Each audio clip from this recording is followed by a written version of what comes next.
gitu ya. Jadi saya bertanggung jawab penuh. Saya sudah mikir ya mungkin saya sediakan waktu khusus nanti satu hari kita ketemu ya malam pulang kerja. Karena ini skripsi bagus tapi butuh apa namanya kerja keras nih setelah saya baca-baca. Bagus, bukan bukan klise, memang bagus skripsinya. Cuma oke, kalau saya bilang bagus memang bagus, tapi kalau saya beri kritik itu memang ini kita butuh kerja keras karena ini skripsi masih berbentuk clipping, bukan penelitian. Nah, itu yang saya yang membuat saya berpikir, ah ini mesti satu waktu khusus nih ketemu 1 jam 2 jam. Karena sebentar saya sambil cari filenya. Tadi soalnya sempat saya matiin laptop, filenya belum saya buka lagi. Karena belum tersusun sebagai satu eh, paragraf yang mengalir dari paragraf satu ke paragraf 2 itu eh, apa namanya? Pemikiran ya, ide pokoknya itu belum mengalir. Oke, sebentar. Oke, satu ini udah kebuka. Ntar satu lagi. Ya, oke. Ini saya share screen.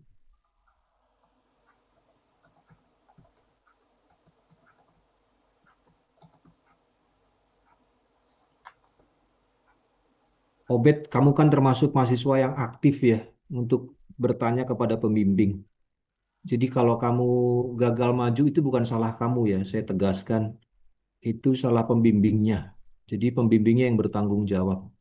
Begini, ini ya. Nah, ini tadi saya sudah beri catatan. Nanti ini saya kirim. Ini kita berbicara tentang main idea ya. Jadi ide pokoknya itu apa sih? Ya, jadi permasalahan di dalam skripsi ini apa sih sebenarnya? Ya, misalnya dari judul ini, konsepsi kebenaran dalam tensi teologi Kristen dan sains modern. Titik dua, sebuah analisis kritis. Dari judul ini, kalau ditanya problemnya itu apa sih sebenarnya? Masalahnya itu apa sih? Kan penelitian itu begini. Misalnya mau diteliti masalah penelitian. Anak-anak asrama STT Ekumene sudah 1 bulan ini contoh. Anak-anak asrama di STT Ekumene sudah 1 bulan ini sering sekali datang terlambat. Nah itu masalah. Itu masalah. Mahasiswa sering kali, hampir tiap hari datang terlambat. Nah itu kan masalah. Lalu diteliti, itu masalahnya. Sebenarnya sumber masalahnya apa sih? Latar belakang masalahnya apa sih? Masalahnya kan mereka datang terlambat. Lalu kita teliti latar belakangnya. Oh, ternyata ada masalah keberangkatan, ada bus, ada masalah bus. Selain ada masalah bus, ternyata ada masalah air. Air kadang-kadang mati di asrama. Lah, kalau air mati, mahasiswa nggak bisa mandi. Mau nyari air di mana? Akhirnya waktu terbuang karena mereka mesti mencari air. Kan begitu. Jadi kita teliti. Masalahnya apa? Keterlambatan mahasiswa. Nah, kan gitu. Itu yang kita teliti. Lalu kita teliti untuk apa? Kita mencari solusinya. Setelah kita teliti, latar belakangnya ada masalah bus, ada masalah air. Lalu solusinya apa? Oh, berarti mesti cari nih. Jangan andalkan air pump saja. Kita mesti punya sumber air yang lain. Misalnya, langganan air gerobak. Atau gali sumur. Bikin sumur, sumber air. Ini misalnya, ini contoh aja ya, contoh sederhana. Udah, itu solusinya. Gitu. Oke, itu contoh sederhana. Sekarang skripsi ini. Ini masalahnya apa ya? Masalah itu mesti terlihat di dalam judul. Kalau saya baca, masalahnya kan ketegangan ya. Kalau satu kata, ketegangan. Kalau lebih jelas lagi, ketegangan antar apa dan apa? Oh, ketegangan antara teologi Kristen dan sains modern. Mau dianalisis secara kritis. Berarti, berarti ada dua variabel di sini. Kebenaran menurut teologi Kristen dan kebenaran menurut sains modern. Udah, intinya kan gitu. Jadi masalahnya apa? Ketegangan. Ketegangan apa? Ketegangan mengenai konsep kebenaran dalam teologi Kristen dan konsep kebenaran di dalam sains modern. Mau dianalisis secara kritis. Oke, itu masalahnya. Sekarang kita lihat paragraf 1. Hubungan antara teologi Kristen dan sains seringkali dipersepsikan sebagai konflik yang tak terhindarkan. Oke, sudah. Bagus. Ini paragrafnya cocok dengan judul. Mengalir dong, harus mengalir. Paragraf kedua, dalam konteks sejarah perkembangan ilmu pengetahuan abad pertengahan. Nah, ini saya beri catatan apa nih? Mana sih? Ini yang mananya? Oh, ini.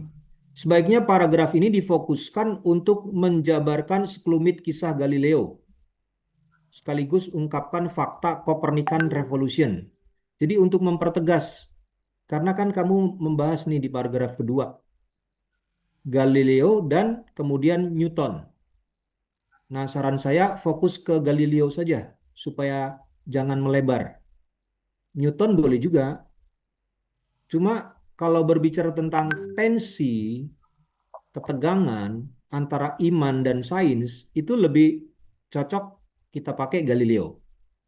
Newtonnya kita buang aja ya. Jadi ini langsung aja saya coret. Nanti file ini saya kirim. Ini kita coret saja. Newtonnya nggak usah. Begitu. Jadi ini ya keterangannya. Sebaiknya paragraf ini difokuskan untuk menjabarkan sekelumit kisah Galileo, sekaligus ungkapkan fakta tentang Copernican Revolution. Ini akan menjadi contoh yang gamblang dan valid tentang hubungan iman dan sains. Jadi hubungannya tegang, gitu ya. Jadi ada ketegangan. Cocok dengan judul. Nah, di paragraf pertama saya beri catatan juga. Sejarah mencatat. Sejarah yang mana? Nah, nanti bisa disebutkan eh, apa namanya tentang pembicaraan tentang bumi sebagai pusat tata surya, misalnya begitu ya. Nah, karena di paragraf pertama sudah dibahas tentang perdebatan mengenai bumi sebagai pusat tata surya, maka di paragraf keduanya singgung Galileo, kan nyambung jadinya. Paragraf pertama dengan paragraf kedua. Gitu maksudnya. Jadi bisakah disebutkan di sini supaya pembaca paham bahwa memang sejarah mencatat hal tersebut. Jadi memang sejarah mencatat hal tersebut. Kalau kalau kalimat ini sejarah mencatat bahwa perdebatan antara agama dan sains telah berlangsung lama. Ini masih belum jelas ya, sejarah yang mana dan berlangsung lama. Berlangsung lama itu berapa lama? 1 tahun. Oh, kalau 1 tahun mah belum lama. Oh, ternyata 15 tahun. 15 tahun lama apa enggak ya? Tapi kalau ternyata 3 abad, oh iya bener lama. Gitu ya. Jadi jelas telah berlangsung lama, berapa lama? Begitu, berapa lama. Lalu, eh, oh ini, berhubungan dengan pertanyaan sejarah yang mana, jika sudah disebutkan sejarah yang mana, maka dengan sendirinya akan terlihat sejak kapan perdebatan antara agama dan sains telah berlangsung. Begitu. Jadi kalau sejarahnya sudah jelas, misalnya sejarah siapa ya? sejarah Galileo, sejarah Kopernikus. Lalu ada lagi nggak contoh-contoh yang lain? Jadi contohnya tuh jelas, peristiwanya tuh jelas. Nah, kalau peristiwanya jelas, maka peristiwa itu kan ada tanggalnya. Peristiwanya ada, tanggalnya ada. Maka menjadi jelas telah berlangsung 3 abad misalnya. Nah, jadi jelas berlangsung lamanya itu berapa lama. Lalu sedikit lagi, sebaiknya satu paragraf terdiri dari minimal 4 kalimat lah kayaknya ya. Apalagi ini diskusi ilmiah. 3 kalimat sebenarnya sih ya oke-oke juga. Satu paragraf 3 kalimat. Bisa nggak diusahakan jadi 4 kalimat biar makin oke gitu. Itu ya, Obed ya. Gitu. Jadi paragraf ini paragraf pertama, paragraf kedua. Lalu paragraf ketiga, paragraf ini bagus sebagai perkembangan pembahasan dari paragraf sebelumnya. Ini paragraf yang ini. Selain itu, era postmodern telah membawa pandangan bahwa kebenaran itu bersifat relatif. Cocok nih, paragraf ketiga ini cocok. Artinya ada aliran pemikiran, mulai paragraf pertama, kedua, mengalir sampai paragraf ketiga. Cocok. Paragraf ini bagus. Itu maksud saya bagus, karena ada terlihat aliran pemikiran dari paragraf sebelumnya. Tapi sayang, hanya satu paragraf. Coba dikembangkan jadi 3 atau 4 lah, 4 paragraf mengenai era posmo. Era posmo kan pembahasan yang cukup panjang lebar tuh. Hanya disinggung satu paragraf, kayaknya sayang deh. Kembangkan jadi 4 paragraf. Ya, jadi 4 paragraf itu berbicara tentang era posmo yang memandang kebenaran sebagai suatu yang relatif. Jadi kebenaran itu relatif, nggak mutlak. Memang di era posmo begitu. Nah, dijabarkan jadi 4 paragraf. Jangan lupa sertakan satu tokoh di era posmo yang pendapatnya dianggap paling berpengaruh dalam relativisme kebenaran.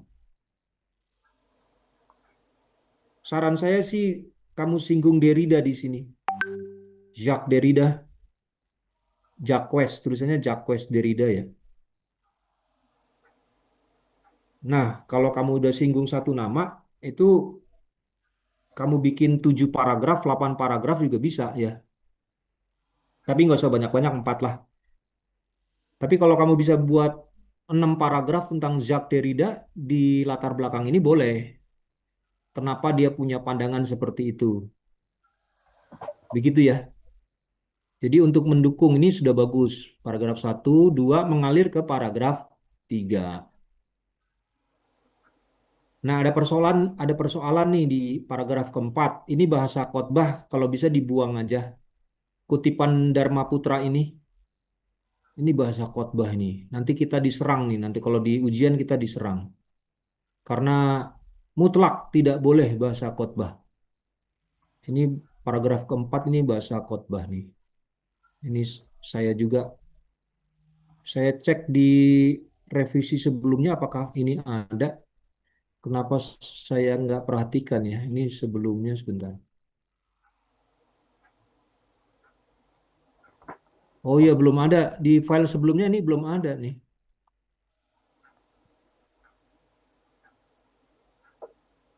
Iya iya iya.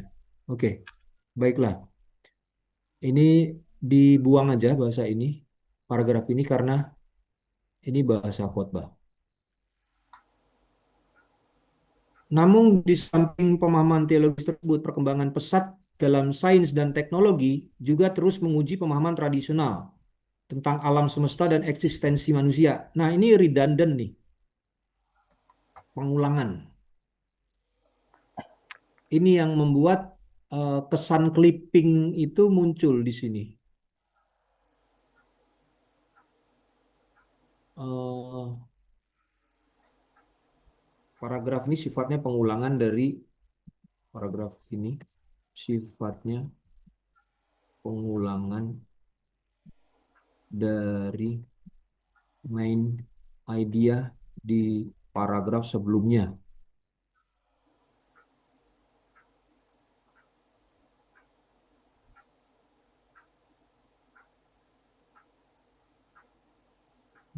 Memang ini tidak mudah ya, Obed. Saya saya saya akui juga buat paragraf itu nggak nulis itu nggak gampang ya, karena saya juga mengalami hal yang sama.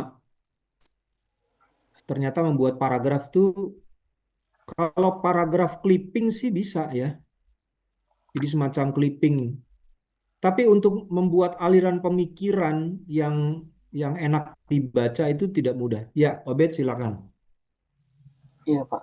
Untuk yang Dharma Putra itu kalau saya bahasakan ulang bisa nggak tuh Pak kira-kira? Karena ini menurut Oh, saya bagus bisa. sih. Boleh ya Pak ya? Eh, Atau Telah dibuat masuk dalam jebakan, sebentar. Telah masuk dalam jebakan itu kan bahasa kesimpulan. Telah. Kalau di latar belakang itu kita masih mengamati, kita amati. Oh, ini begini, ini begini. Kecuali paragraf ini diganti dengan bukti yang kamu temukan di lapangan. Bukti yang kamu temukan di lapangan bahwa orang Kristen sudah masuk dalam jebakan relativisme. Kira-kira buktinya apa ya? Orang Kristen sudah masuk dalam jebakan relativisme. Boleh, kalau kamu berhasil membuktikan. Jadi di latar belakang itu bukan bahasa khotbah, bukan bahasa kesimpulan. Sesungguhnya banyak orang Kristen telah masuk dalam jebakan relativisme. Hmm, ini kan kesimpulan ya. Postmodern memang bertujuan untuk menghancurkan keyakinan iman. Ah, ini kan kesimpulan. Apakah Derrida bermaksud untuk menghancurkan iman Kristen? Friedrich Nietzsche sebagai tokoh awal postmodern. Apakah dia bermaksud untuk menghancurkan keyakinan iman? Kalau kita baca sungguh-sungguh tulisan mereka, saya sudah baca ya. Menurut saya mereka nggak ada maksud untuk menghancurkan keyakinan iman. Maksud mereka hanya mencari kebenaran dengan menggunakan rasio kemampuan analisis mereka. Sementara tokoh-tokoh agama mencari kebenaran menggunakan iman. Nah, pendekatannya beda. Tapi tokoh-tokoh posmo itu niat awalnya bukan menghancurkan iman, tapi mereka mencari kebenaran. Begitu ya, Ubed ya. Jadi kalau mau diganti boleh sih, tapi masalahnya diganti dengan apa? Parafrase? Hmm, Kalau iya Pak. parafrase saja kurang cukup. Parafrase yang apa? Membuang kalimat atau mengubah kalimat konklutif. Karena kalimatnya sudah intinya itu. Sadar atau tidak sadar, sesungguhnya banyak orang Kristen telah masuk dalam jebakan relativisme. Postmodernisme yang memang bertujuan untuk menghancurkan keyakinan iman. Ini bahasa khotbah loh. Kalau secara akademis bahasa ini salah loh. Coba baca Derrida, baca eh, Nietzsche, Friedrich Nietzsche, baca Albert Camus. Mereka nggak ada niat untuk menghancurkan keyakinan iman. Jadi ini sebetulnya asumsi ya Pak ya. Ya, ini asumsi, asumsi postulat-postulat yang dibikin oleh orang-orang beragama yang punya kecenderungan tidak menyukai para pemikir, para filsuf pemikir itu, gitu. Jadi iblis berupaya untuk menghancurkan dua institusi ciptaan Allah, yaitu lembaga pernikahan dan gereja. Wah, ini geser lagi nih main idenya. Paham, paham. Saya paham maksud ini, paham banget. Jadi karena relativisme kemutlakan itu sudah dihilangkan, tidak ada yang mutlak, tidak ada kebenaran yang mutlak, semuanya relatif. Akhirnya pernikahan dan gereja bisa hancur. Paham, betul sekali.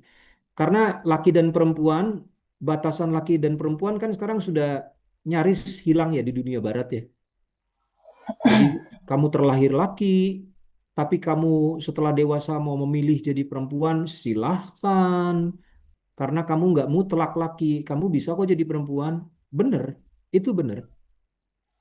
Betul, iblis berupaya untuk menghancurkan dua institusi ciptaan Allah, yaitu lembaga pernikahan dan gereja. Memang betul. Bukan institusinya, manusianya memang coba dihancurkan. Dari awal memang begitu. Kalimat ini tidak salah, betul. Tapi ini bahasa khotbah,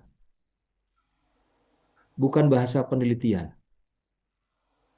Begitu ya, Obed ya. Oke, baik Pak. Kalau mau diganti dengan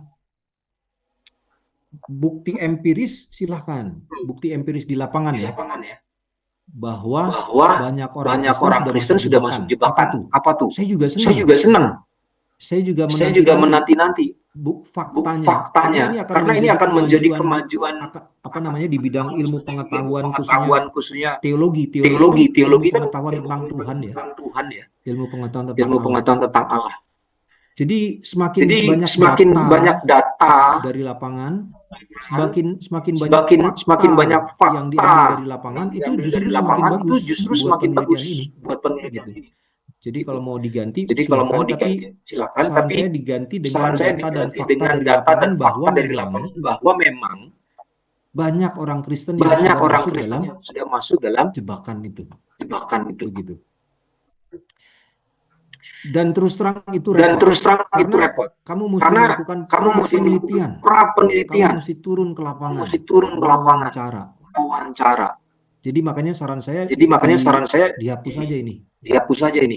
Begitu ya. Karena kalau mau penelitian nggak ada waktu. Sebaiknya ini diganti saja. Bukan diganti, dihapus. Ya, Pak. Baik, Pak.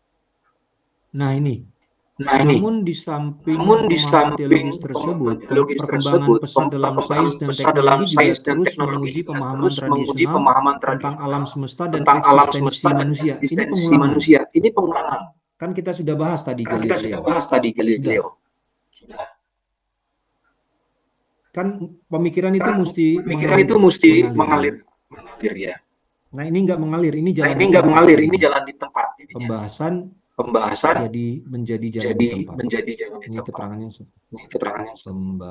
Pembahasan menjadi jalan di tempat. Tidak bergerak. Oke. Ini keterangannya. Nah, ini terus nih mengalir nih. Redundancy terus terjadi dalam menghadapi tantangan ini. Kebutuhan akan dialog interdisipliner menjadi semakin mendesak. Nah, ini sudah di paragraf pertama ini sudah. Ini sudah disinggung di paragraf pertama. Sudah disinggung di paragraf pertama. Tapi mau dikembangkan lagi, Pak. Memang harus dikembangkan. Tapi paragraf ini belum terlihat perkembangan ide dari paragraf pertama. Gitu ya. Nah, paragraf selanjutnya masih sifatnya sama. Masih sifat redundant pada masa lampau, materialisme masih sama. Jadi sifatnya ini semacam clipping tadi ya. Paradigma sains cenderung prinsip verifikasionis. Oke. Tapi mesti ada penjelasan sebelumnya. Ini tidak salah ini, oke. Maksudnya gini, saya lanjut dulu ke bawah ya, nanti jelas. Pandangan ilmiah yang digambarkan oleh Scott berbeda dengan ini, oke. Pertentangan ini kerap menciptakan kebingungan dan krisis. Ini Anda tadi, karena sudah disinggung, memang tensinya itu ada. Hal ini menyebabkan ketegangan eksistensial bagi banyak individu. Masih redundant. Era Posmo memperkenalkan pandangan bahwa ini sudah dibahas, Posmo sudah dibahas sebelumnya. Redundant ya. Selain itu perkembangan teknologi sebagai kecerdasan. Nah ini geser nih, berbicara AI. Makanya saya bilang ini semacam flipping. Nah, perlu untuk diuraikan juga bahwa banyak orang merasa kemajuan ini tidak mampu memberikan jawaban memadai atas pertanyaan eksistensial. Ini kalimat ini semacam kesimpulan juga. Banyak orang merasa. Siapa saja ya? Meskipun sains telah mampu menjelaskan berbagai fenomena alam secara objektif, nah ini sifatnya sama dengan adanya gitu. Nah sampai ke bawahnya juga sama sifatnya redundant. Nah makanya fokus penelitian saya skip dulu. Saya ke pertanyaan penelitian. Begini, pertanyaan penelitiannya sudah bagus. Fenomena yang diamati di latar belakang, ini keterangan dari saya. Fenomena yang diamati di latar belakang harus sesuai dengan ketiga pertanyaan penelitian tersebut. Jadi, gini. Pertanyaan nomor 1. Bagaimana teologi Kristen dan sains modern membentuk konsepsi tentang kebenaran? Jadi di latar belakang itu mesti bunyi bagaimana teologi Kristen membentuk konsepsi kebenaran. Itu mesti disebutkan di atas. Lalu bagaimana sains membentuk konsepsi kebenaran? Nah, tadi tuh yang Galileo, Kopernikan revolusi, lalu era Posmo dengan tokoh-tokohnya, sebutkan mereka, profil mereka dan pandangan mereka. Profil nggak usah, profil nggak usah, pandangan mereka yang berpengaruh ya. Pandangan mereka tentang konsep kebenaran.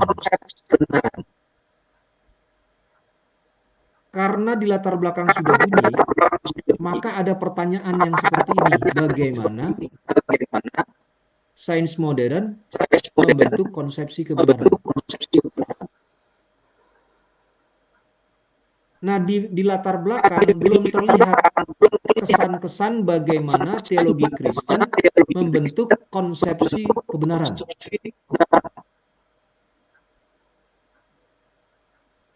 Kan tadi di judul ada dua variabel ya.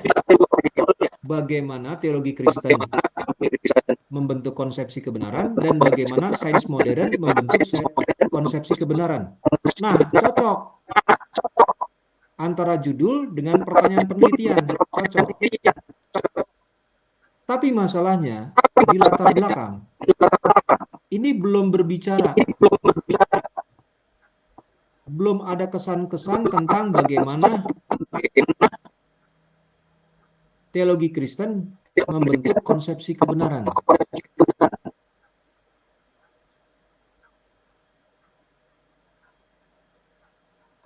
Nah, di paragraf pertama, kedua, ketiga, ini cenderungnya mau menjelaskan bagaimana sains modern membentuk konsepsi kebenaran.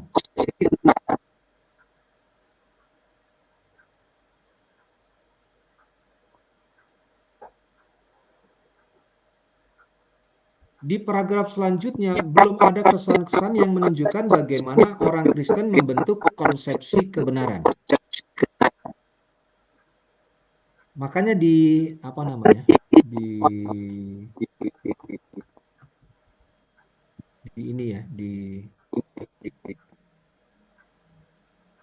di komentar yang saya beri.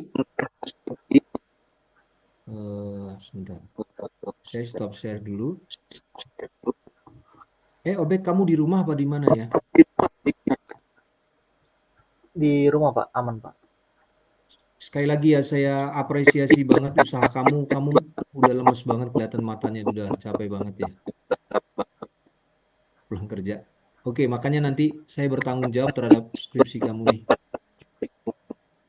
Nanti satu waktu,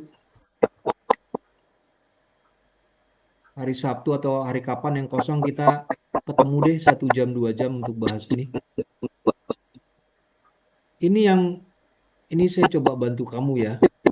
Konteks histori, sudah terlihat belum? Ini revisi yang saya, Sudah Pak, sudah komentar kelihatan. yang saya kasihkan ya, sudah saya kirim. Konteks historis tentang bagaimana kebenaran dipahami dalam teologi Kristen. Jadi kalau bisa harus ada ya. Ini kamu parafrase aja lalu kamu kembangkan. Maksud saya seperti itu. Saya coba membantu kamu ini. Jadi bagaimana teologi Kristen membentuk konsepsi kebenaran. Ini udah kamu copy paste aja lalu kamu parafrase. Kamu tambah-tambahin. Jadi semoga satu paragraf bisa jadi 4 kalimat gitu. Intinya kira-kira seperti ini. Kamu copy paste aja, parafrase nggak apa-apa. Jadi supaya terlihat, saya balik lagi ya. Balik lagi ke skripsinya. Nah ini. Nah, supaya terlihat bagaimana. Nah, bagaimana nomor 1 ini terbentuk. Pertanyaan nomor 1 ini terbentuk. Bagaimana teologi Kristen dan sains modern membentuk konsepsi tentang kebenaran. Lalu nanti pembaca kita akan paham, oh iya ya, memang iya. Pertanyaannya memang benar begini. Karena kenapa? Karena di latar belakang kita sudah singgung ini. Kita sudah singgung bagaimana teologi Kristen berkembang dalam memformulasikan pengajaran-pengajaran mereka. Kira-kira gereja menyusun pengajaran dan dogma-dogma mereka itu dengan cara seperti apa ya? Apakah mereka melakukan penelitian? Seperti penelitian ilmu pengetahuan alam? Kan enggak. Mereka melakukan penelitian di teks Alkitab.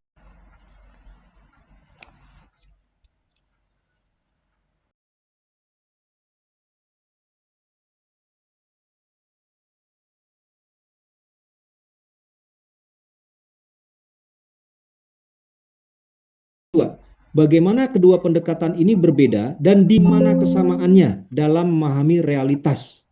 Nah, kalau nomor 1 sudah ada di latar belakang, maka orang akan dengan mudah memahami, oh iya ya benar ya. Teologi Kristen membentuk konsepsi kebenaran begini caranya. Sains modern membentuk konsepsi kebenaran begitu caranya. Oh, mereka berbeda ya. Tapi ada nggak kesamaannya ya? Perbedaannya di mana? Kesamaannya di mana? Nah, itu nanti dibahas di bab 4. Begitu. Jadi kalau nomor 1-nya jelas terlihat di latar belakang, maka orang akan dengan mudah memahami, oh iya ya benar, nomor 2 ini benar pertanyaannya. Terus tinggal nomor 3, apakah terdapat peluang sintesis atau titik temu antara teologi Kristen dan sains modern dalam memandang kebenaran, dan jika ada, bagaimana bentuknya? Nah, ini kan solusi. Nomor 3 itu solusi, peluang sintesis. Saya jadi terpikir ya, tadi diskusi tadi, saya baru terpikir, itu Bultmann itu cara yang paling mudah dengan demitologisasinya. Jadi saya ini saya bicara dulu ya. Jadi Bultmann dengan demitologisasinya itu sebenarnya peluang sintesis untuk mencari titik temu. Kan Bultmann ngomong gini, "Hei orang Kristen, sadar nggak sih, Alkitab itu bukan ilmu pengetahuan.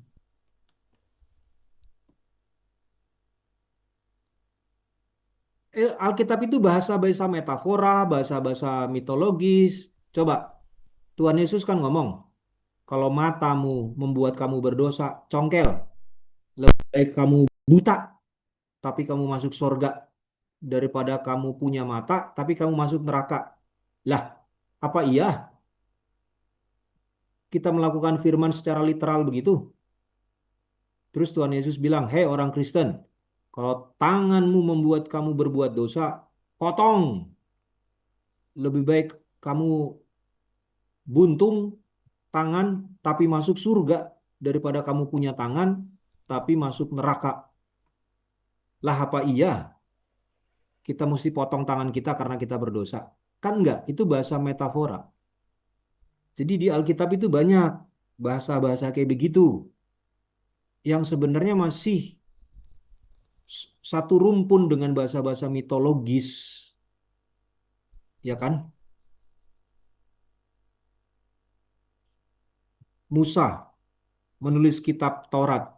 Hari pertama Tuhan menciptakan ini, hari kedua Tuhan menciptakan itu. Lah, memang Musa ngelihat hari pertama Tuhan menciptakan ini, Tuhan menciptakan itu. Itu kan mitologi. Itu sifatnya mitologi. Lalu lengkapi penjelasannya. Mitologi itu adalah ilmu pengetahuan di zaman lalu. Di di zamannya Musa kan belum belum berkembang ilmu pengetahuan seperti zaman kita. Yang disebut ilmu pengetahuan yaitu mitologi-mitologi itulah ilmu pengetahuan di masa lalu. Nah, tugas kita zaman sekarang melakukan demitologisasi. Nah, demitologisasi itulah peluang sintesis atau titik temu antara teologi Kristen dan sains modern. Wah, udah enak tuh kamu tulis tuh. Jadi permasalahannya jelas, lalu permasalahan itu mau diselesaikan pakai teorinya siapa di bab 2 kan? Nah, pakai teologinya Bultmann.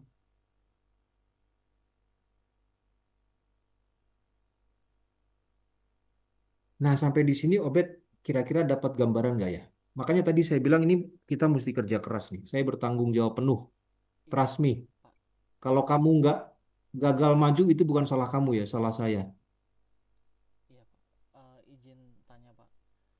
Untuk Iya, ketiga pertanyaan ini berarti harus ada di latar belakang ya, Pak ya? terutama yang pertama.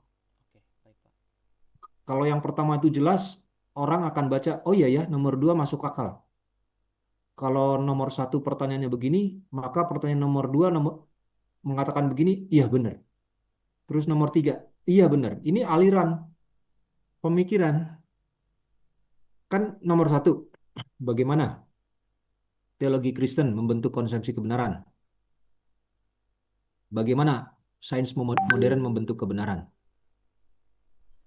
Lalu akan sangat masuk akal kalau kita bahas. Jadi keduanya berbeda nih. Oke, berbeda. Tapi ada kesamaannya nggak? Ya kan? Itu kan sangat masuk akal gitu. Terutama nomor satu. Begitu ya, Obed. Nah,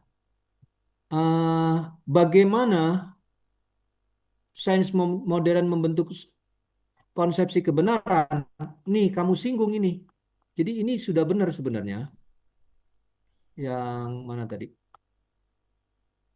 Ini nih. Nah, ini nih. Satu, evolusi makhluk hidup. Dua, teori relativitas. Dua, tiga, jagat raya yang mengembang. Oke, ini oke. Ini sebagai bagian keterangan di latar belakang tentang bagaimana sains modern membentuk konsep kebenaran. Yang ini nih, paradigma sains cenderung menganut prinsip verifikasionisme. Begitu ya, bisa masuk ini. Ini juga bisa masuk nih, ada banyak teori tentang evolusi. Ada beberapa teori evolusi yang cocok dengan ajaran Kristiani. Eh, jangan dulu, ini jangan disebut dulu. Ada beberapa teori evolusi yang cocok dengan ajaran Kristiani. Ini kalimat ini kita simpen sampai ke bab 4. Paham ya maksud saya ya, Obed ya? Ini kita simpen aja kalimat ini. Kan kita mau meneliti nih. Kita teliti bagaimana sains modern membentuk konsep kebenaran. Oh, begitu caranya. Setelah mereka membentuk konsepsi kebenaran, hasilnya apa? Oh, hasilnya demikian. Lalu kita teliti. Oh, ternyata hasil dari pembentukan konsep kebenaran yang dilakukan oleh sains ternyata cocok nih dengan ajaran Kristen. Ah, bagus itu. Tapi nanti di bab 4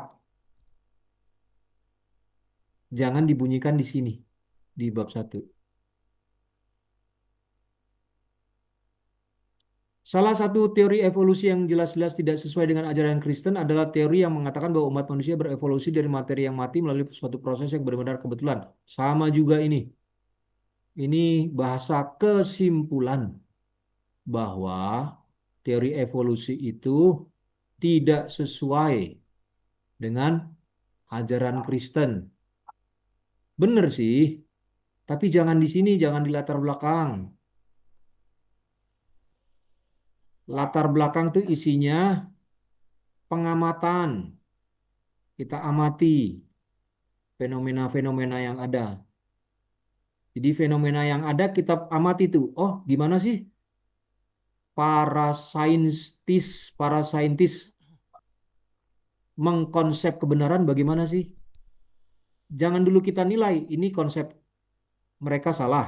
Konsep konsep mereka sama dengan Alkitab. Jangan dulu kita nilai. Pak, izin bertanya Pak. Ya, ya, Berarti kita tampilkan dulu saja Pak ya, tanpa memberikan satu penilaian gitu ya. benar. Oke, baik Pak. Jadi kita menghadirkan data dan fakta. Ini loh faktanya, ini loh datanya. Saintis atau sains modern membentuk konsep kebenaran begini loh cara mereka. Gitu ya. Iya Pak. Izin Pak, Heeh. Ya, kenapa beberapa kalimat itu ada seakan-akan kalimat konklutif Pak? Sebenarnya bukan maksud saya ke sana, tetapi ya, untuk menyambung, memperlihatkan bahwa ada ketegangan di antara keduanya begitu. betul. Jadi sebelum ada ketegangan, kan dijelaskan dulu bagaimana mereka membentuk. Ketegangan itu baru kita jelaskan di bab 4. Betul. Jadi analoginya ya. eh, Di latar belakang berarti dia ketegangan implisit begitu ya Pak, maksudnya. eh, Sebentar. Bukan ketegangan implisit.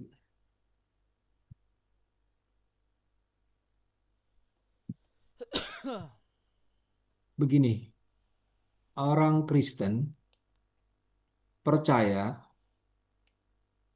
bumi ini umurnya 6.000 tahun. Kok tahu 6.000 tahun? Karena Alkitab yang ngasih tahu.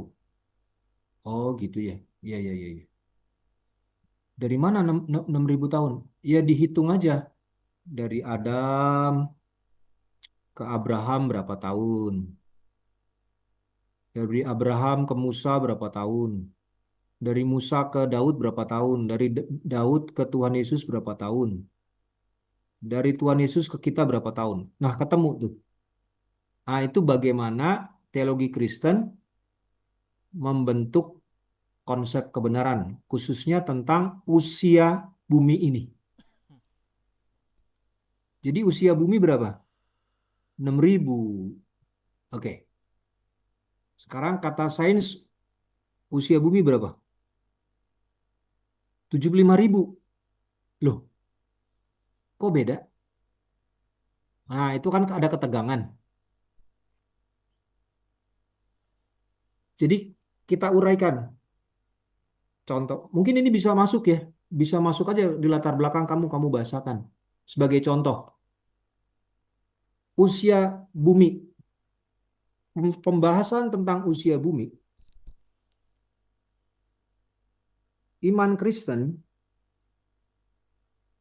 menyatakan usia bumi kurang lebih 6.000 tahun. Bagaimana orang Kristen bisa tahu usia bumi adalah 6.000 tahun? Caranya adalah dengan menelusuri jejak-jejak historis yang ada di Alkitab. Melalui penelusuran para tokoh-tokoh yang tercatat di Alkitab. Mulai dari Adam sampai Abraham. Terdapat rentang waktu sekian misalnya. Lalu dari Abraham ke Musa terdapat rentang waktu sekian. Nah, sekiannya itu bisa kamu jabarkan lagi. Jadi nanti latar belakang kamu bisa panjang ya. Bisa terdiri dari beberapa paragraf. Nah, setelah kamu urai begitu, bisa disebutkan di latar belakang. Iman Kristen mempercayai, pada pada umumnya orang Kristen mempercayai bahwa umur bumi adalah 6.000 tahun. Namun, nah kata namun itu menunjukkan ketegangan. Namun, sains modern memiliki pandangan yang berbeda mengenai hal yang sama ini, yaitu mengenai usia bumi. Bumi sudah mencapai umur sekian ribu tahun. Nah, mulai kamu kutip tuh buku-buku ilmu pengetahuan. Menurut Yuval Noah Harari, bumi udah berumur sekian tahun. Kutip aja bukunya Yuval. Tahu kan kamu buku Yuval ya? Yuval Noah Harari. Sapien, Nah, itu Evolusi. ya betul, good, good. Sapien itu. Udah kutip aja. Nah, kata namun tadi itu sudah menunjukkan ketegangan. Sudah menunjukkan ketegangan. Kita menunjukkan ketegangan itu dengan jelas tanpa harus membuat ini kalimat-kalimat kesimpulan ini. Ada beberapa teori evolusi yang cocok dengan maksudnya, oh bukan. Salah satu teori evolusi yang jelas tidak sesuai dengan ajaran Kristen. Nah, ini kan jelas ketegangan ya, betul. Tapi ini bahasa khotbah ini atau bahasa kesimpulan lah nih. Ini di bab 4 nih masuk. Begitu ya, Obed ya. Eh, saran saya begitu ya. Perbaiki dulu ini. Nanti minggu depan kita ketemu hari apa ya? Hari Sabtu. Sebentar, hari Sabtu ini. Kalau bisa ketemu hari Sabtu, lebih cepat lebih baik ya. Offline atau online, Pak?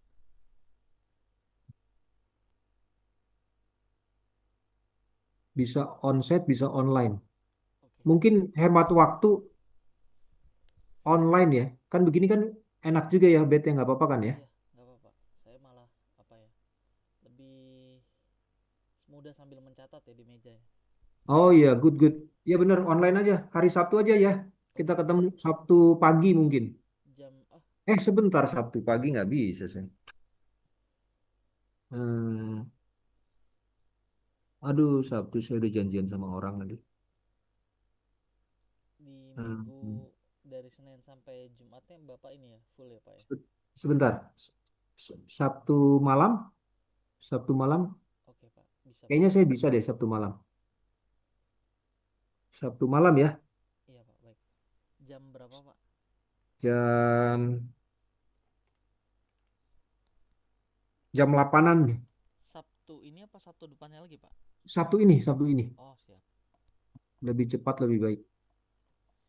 Jam 8 Sabtu. malam ya Pak? Iya, iya, jam Baik, 8. siap. Sebentar ya, kalau nggak jam 8, jam 9 nggak apa-apa ya, Obet ya. Bisa Pak, saya Saya tak mengikuti waktu Bapak saja. jam 8 atau jam 9. Oke, sementara dalam 2 hari ini kamu perbaiki dulu ininya. Oke Pak, baik, siap. Kalau kamu tidak keberatan, Hmm. ini sebentar.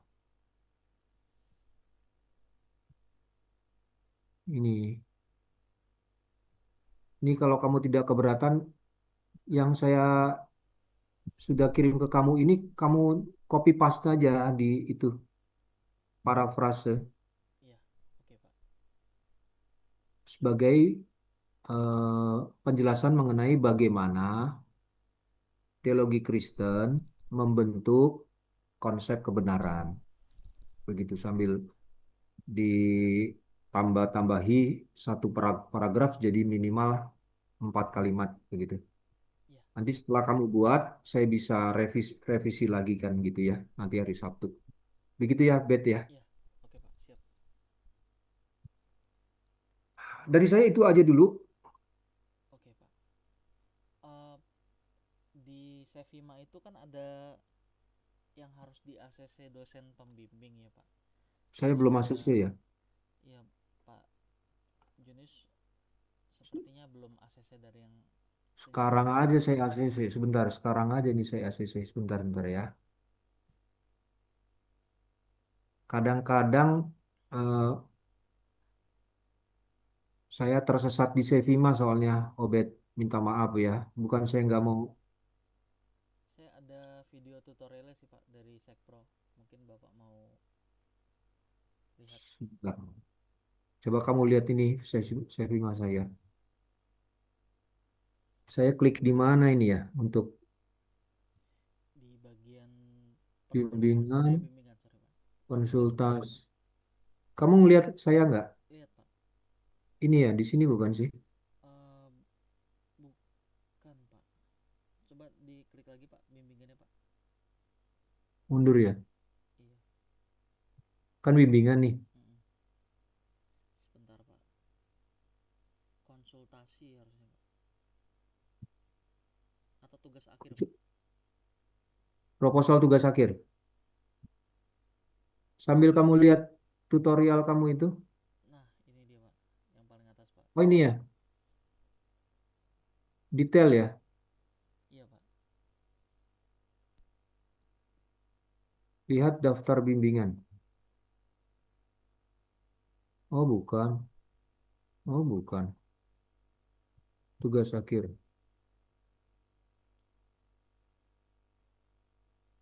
Nah, yang nomor 12 Pak. Tapi tampilannya agak sedikit berbeda ya Pak. Karena Bapak kan dari perspektif dosen ya Pak. Ya, yang musik itu yang mana ya? Hmm,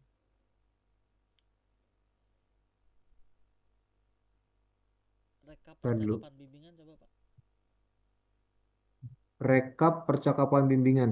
Yang mana tuh? Bapak klik matanya lagi Pak. Matanya lagi. Mm-mm. Terus klik yang rekap percakapan bimbingan Pak. Oh ini ya. Iya Pak. Rekap percakapan bimbingan. Udah.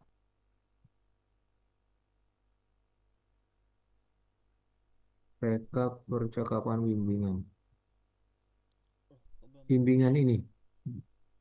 Oh jangan, itu mah cetak ya. Iya, kok nggak ini ya? Ada ACC-nya ya?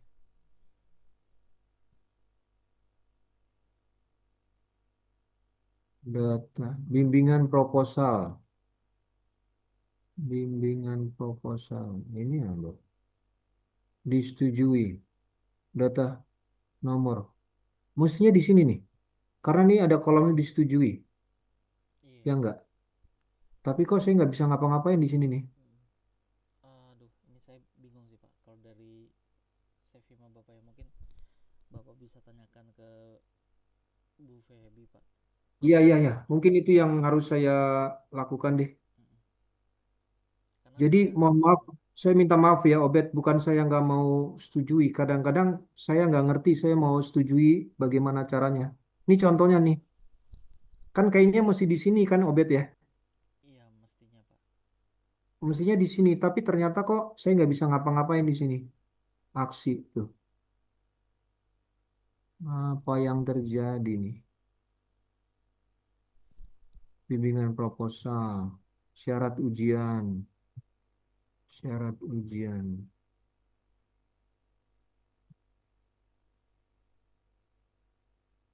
Menyelesaikan mata kuliah metode file upload, tanggal validasi.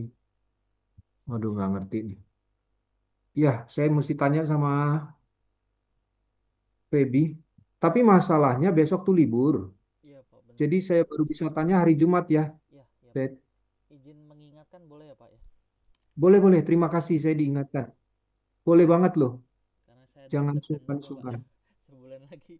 Waduh ini saya gimana nih bisa Saya nggak nih minta Pak? maaf saya buat kamu deg-degan, sorry ya. Sekali lagi ya, saya dosen yang punya pemahaman kalau mahasiswa bimbingan gagal maju itu saham terbesarnya di pembimbingnya. Apalagi kalau mahasiswanya pinter kayak kamu, udah Iya Pak. nyaris mutlak, nyaris mutlak itu kesalahan di pembimbingnya. Itu prinsip saya, Obet ya. Iya, siap Pak. Kok saya pegang kata-kata saya, kamu pegang kata-kata saya. Saya akan bertanggung jawab ke Prodi kalau kamu gagal maju. Itu tanggung jawab saya. Kamu pinter, kamu rutin lagi. Kalau kamu pinter tapi kamu malas ngubungin saya, nah, bisa itu salah kamu. Tapi kamu pinter, kamu rajin, bimbingan, udah itu mutlak kesalahan saya kalau kamu gagal maju. Begitu ya, Bet ya. Iya Pak, siap. Terima kasih Pak. Sama-sama. Iya, Jadi nanti kita ketemu hari Sabtu ya. iya Pak, siap.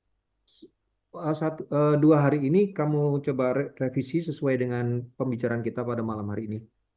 Ya, Baik Pak. begitu ya. Terima Kalau kasih nggak ada sekali lagi, lagi Pak untuk waktunya Pak.